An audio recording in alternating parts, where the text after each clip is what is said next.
Today we're going to talk about coral reefs, which is one of my very favorite subjects. So here you can see the Great Barrier Reef from space. This is a NASA picture, and it's the only living organism that you can see from space. So that's pretty cool. The Great Barrier Reef is the largest coral system that's ever existed. It's made up of about 2,900 reefs with at least 350 different species of coral. Underlying sediments twice as old as the reef itself indicate that the region was once above sea level. Geological evidence shows that the reef began growing more than 25 million years ago. As the image shows, the reef is in fact composed of many individual detached reefs separated by deep water channels. And I was lucky enough to get to go out and dive on the Great Barrier Reef in the past, and I highly recommend if you ever make it out there, it will be a trip of a lifetime.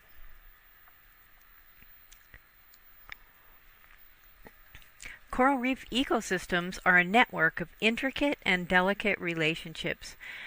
Removing or altering one component could result in a devastating collapse of the entire ecosystem. Corals themselves are especially important because they build the habitat for hundreds of other species. And they are dominated by microbes. There could be 100 million of them per square centimeters. So because there's so many other things that live on reefs besides just coral, some scientists think that maybe we should call them biotic reefs instead of coral reefs. What do you think? Corals are very old. Modern reef-building corals first appeared 230 million years ago in the fossil record, and the first coral ancestors appeared over 400 million years ago. So they've been around for a long time. They're one of the oldest animals that exist. Now times are really changing. Human attitudes towards corals have changed a lot in the years. In 1844, corals were primarily seen as a navigation hazard, as illustrated in this quote. Today we have a much different perspective on coral reef's role. And in the fact, many ships have been lost on coral reefs.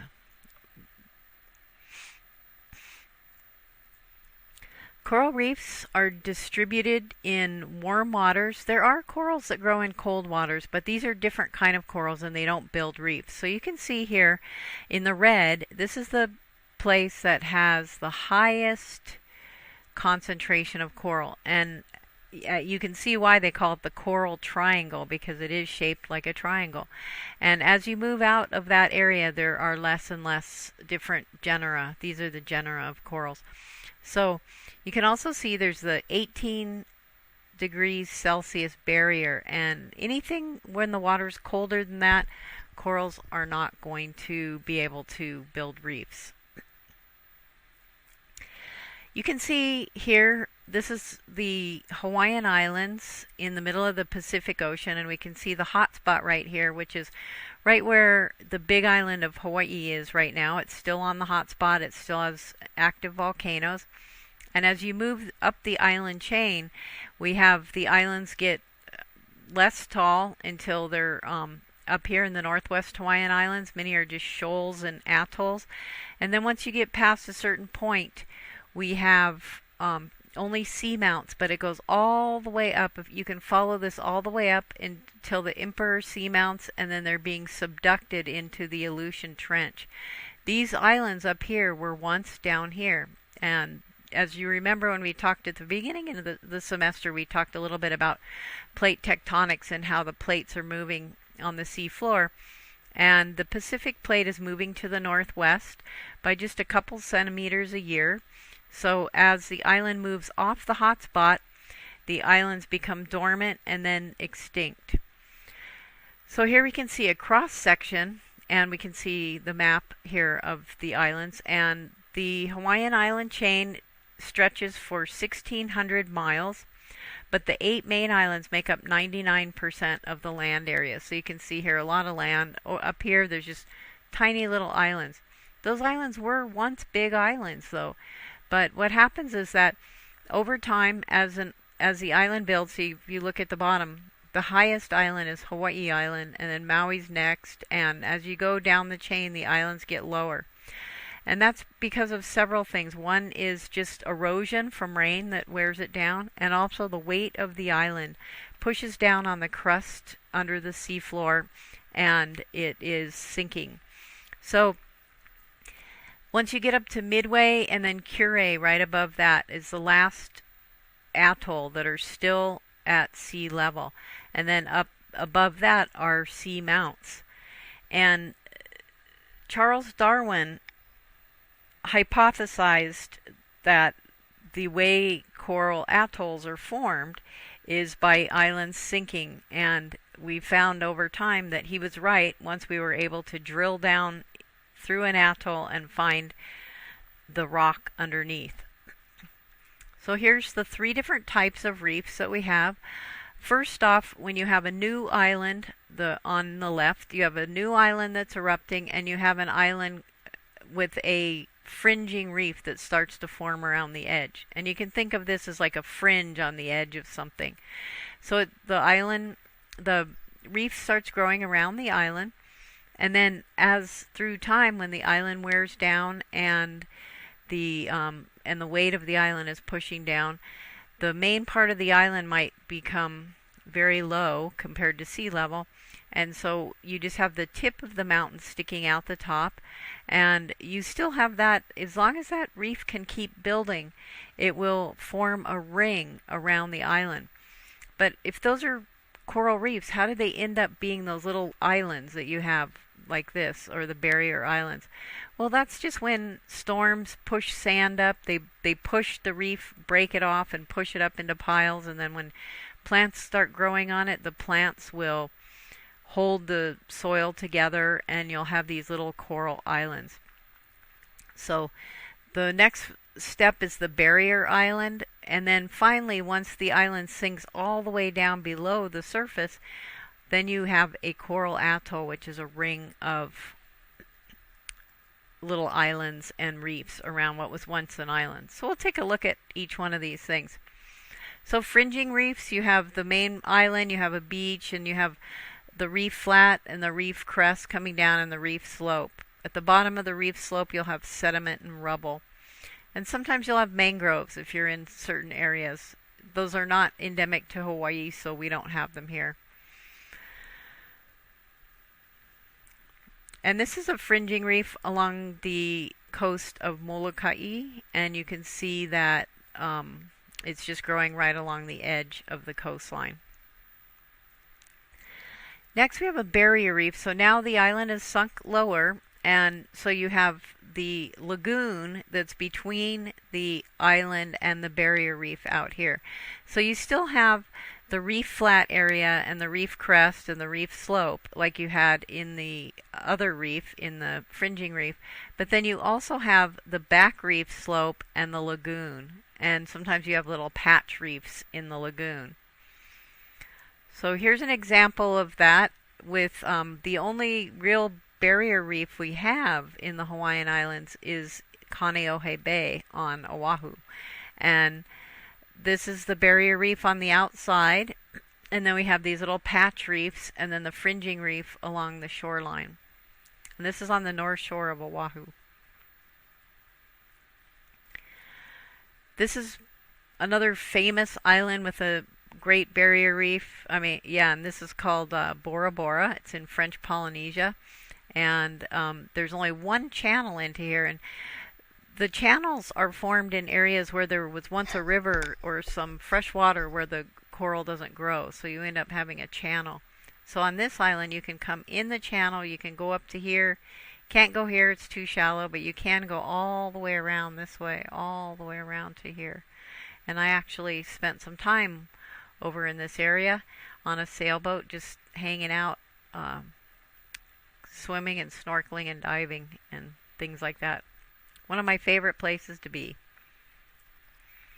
And then an atoll is the last stage of island development, and so we have the lagoon in the middle, so the regular part of the island is all the way sunk down, and so this is all coral. And then you still have you have the algal ridge, you still have the reef flat area, and then you still have the forereef, the outer slope. And then often you have this spur and groove. These are caused by waves kind of crashing in and then pulling sediment out, and they form these grooves where the water goes in and out. And then you have these little sand keys. We call them mokus in Hawaiian, or motu in the South Pacific. And these are these little islands that form along these barrier reefs. And here you can see what some of those islands look like. This is Kure Atoll, which is the farthest northwest in the northwestern islands of the Hawaiian Islands. So this is the farthest island. Once you get past Kure, then you just have seamounts. So these are the typical coral reef zones we looked at before. So you have your beach, you have your reef flat, your reef slope, and your sediment and rubble down at the bottom, and the reef crest. And so these are some of the things that will grow in these areas. You have in the reef flat, in the calm areas inside, you might have some corals like this that are very fragile. And then in the parts in the reef crest, you'll have more sturdy corals like this. And then down way at the bottom of the reef slope, you'll have the more delicate corals and the ones that don't need to be in the sunlight. In the Hawaiian Islands, we have since we mostly have fringing reefs, we have the reef flat zone. We have mostly the common corals that we'll see here are cauliflower coral, and this is a lobe coral. And then when you get to the reef crest zone, the common coral will be lobe coral and some cauliflower corals, some other corals, and sand.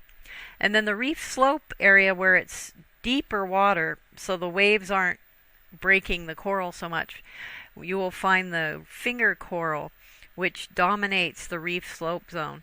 And the finger coral is fragile. It can be broken easily by waves, but also it's one of the faster growing corals. So once it has the right habitat where it's down deeper and not being broken by waves, it can really dominate.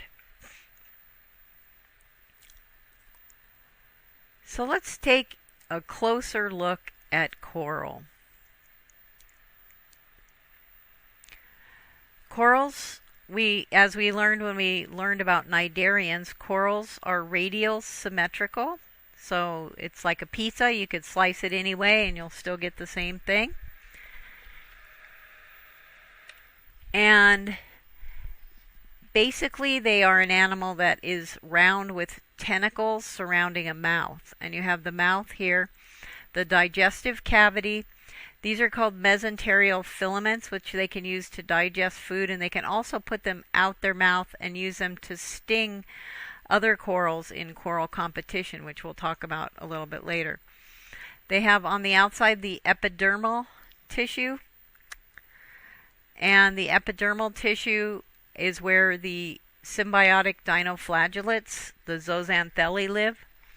And then the coral animal sits on top of the skeleton that it's made of layers of calcium carbonate, and each generation grows on top of the old one. So you have this layer of mini growth. The cup here, it just grows one on top of the other, and that's how the reef gets higher and higher.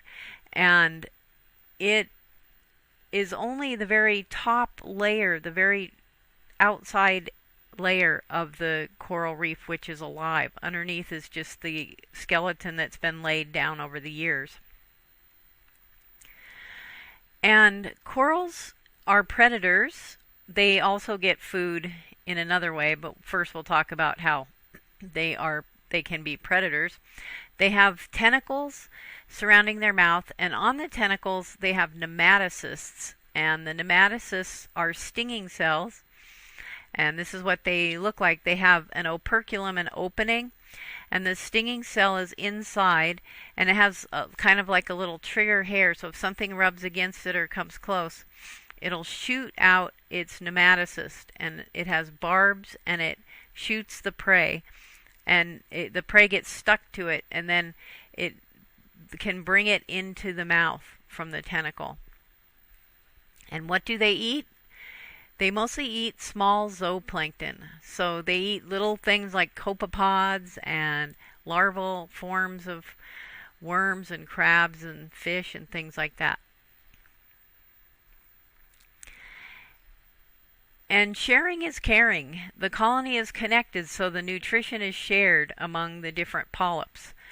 And corals can also feed using extensions of the gut wall called mesenterial filaments.